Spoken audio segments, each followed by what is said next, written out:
Hello everyone and welcome back to my channel Edmund Mindaros, and for today's quick tutorial and I'm going to show you guys on how to resolve if the Photos app is crashing constantly on your Windows 11 or Windows 10 computer.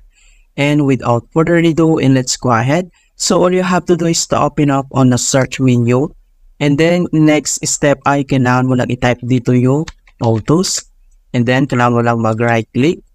And then, select mo lang dito yung app settings. So, i-click lang natin yan para ma-direct tayo.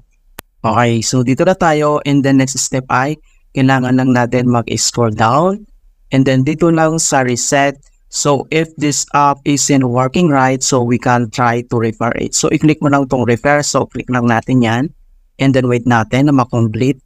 Okay, so after dito sa reset, repair, and then next naman, so if this app still isn't working right, so kailangan ulit natin itong i-reset. So i-click mo lang itong reset. And then next, so this will permanently delete the app's data. So i-click mo lang itong reset. And then wait natin. Okay, so after dito ay close lang natin yan. And then dito lang sa search menu. And then kailangan mo lang i-type yung CMD or ito yung tinatawag na command prompt. So, kailangan mo lang mag-right click and then select mo lang dito yung run as administrator. So, if you receive user account control, i-click mo lang tong yes. And then dito sa administrator command prompt ay kailangan lang natin i-enter yung command keyword na sfc /scan now. So, yung /scan now ay one word po yan, and then all is small letter lahat. And then, press mo lang yung enter. So, makikita mo dito na beginning system scan. This process will take some time. Beginning verification phase of system scan, and then kailangan ulit natin dito na hintayin na ma-complete ang verifications into 100%.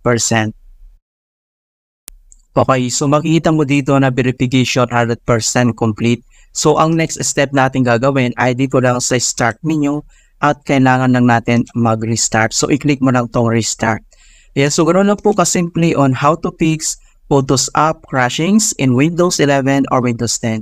And please don't forget to like this video, subscribe to my channel for more quality content. Thank you guys, and see you in my next tutorial.